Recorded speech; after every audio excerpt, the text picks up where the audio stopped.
கோயம்புத்தூர்ல 2000 என்னுடைய வீட்டை விட்டு கிளம்பினேன். 3 இயர்ஸ் அங்க பைபிள் காலேஜ் படித்தேன். 1 இயர் அங்க வார்டனா இருந்தேன்.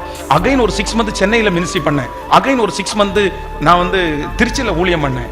திருப்பி அகைன் நம்ம ஊருக்கு 6 மாசம் படுத்த படுக்கையா இருந்தேன். மஞ்சக்காமால கிட்டத்தட்ட 20 டைம் திரும்பி எனக்கு வந்துருச்சு. சைக்காலஜிக்கலா பாதிக்கப்பட்டேன். பைத்தியக்காரனை போல மாறினேன். ஆனா கோயம்புத்தூர் பட்டணத்தில் ஊழியத்தை ஆரம்பிக்கும் போது சாப்பாடு கொடுக்கறதுக்கு சாப்பாட்டு கூட வழி இல்லை. அதனால அங்கேயே கோயம்புத்தூர்ல இருக்கிற ஒரு ஃப்ரீ ஹோட்டல், அப்படின்னா யார் வேணாலும் சாப்பிடலாம், அங்க காசு கொடுக்க வேண்டிய அவசியம் இல்லை. நம்ம கொடுக்கணும்னா அங்க ஒரு பொம்மை வச்சிருப்பாங்க, 2 கையை நீட்டி ஒரு பொம்மை வச்சிருப்பாங்க. அந்த பொம்மையினுடைய கையில 5 ரூபாவோ 10 ரூபாவோ வைக்கலாம், வைக்காம கூட போகலாம். 2 மாசம் கோயம்புத்தூர்ல அந்த ஃப்ரீ சாப்பாடு கொடுக்குற அந்த ஹோட்டலை நான் சாப்பிட்டேன். சாம்பார், சாப்பாடு, ஒரு அப்பளம் அந்த மாதிரி இருக்கும்.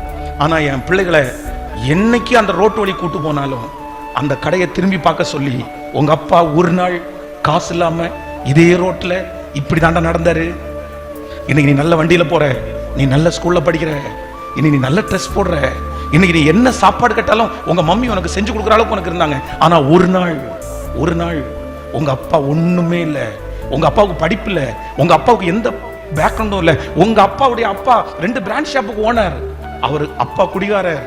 உங்க அப்பாவுக்கு படிப்பு 0, யாருமே உங்க அப்பாவை ஏத்துக்கல, உங்க அப்பாவை தூக்கி விடுறது கூட ஒருத்தரும் இல்லை. ஆனா இன்னைக்கு உங்க அப்பா இவ்வளவு பெரிய சூழ்நிலையில ஆண்டவர் அவரை வச்சிருக்காருன்னா முழுக்க ஏசப்பா மட்டும்தான்.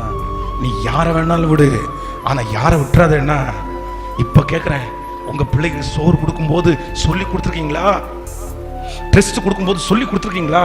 ஸ்கூலுக்கு போகலன்னு திட்டுனீங்கல்ல, சர்ச்சுக்கு வரலன்னு ஏன் திட்டல? நீங்க எப்படி உங்களுக்கு திட்டாம இப்போ இன்னைக்கு இல்ல, உன் பிள்ளைங்க இல்ல, உங்க பிள்ளைங்க இல்ல. அதனால ஏன் தெரியுமா, இதுக்கு எல்லாத்துக்கும் காரணம் என்ன தெரியுமா? எந்த இடத்துல இருந்து ஆண்டவர் என்னை கொண்டு வந்தாரு, என்னை எப்படி வச்சிருக்கிறார் அப்படின்றத நிறைய பேர் இன்னைக்கு ஆண்டவர்கிட்ட மன்னிப்பு கேட்டுக்கலாம், ஆண்டவரிடத்துல சாரி சொல்லிக்கலாம். ஆனா எதை வேணாலும் நான் இழப்பேன் யாருக்காக, ஆனா ஆண்டவரை இழக்கிறது ரெடி இல்ல.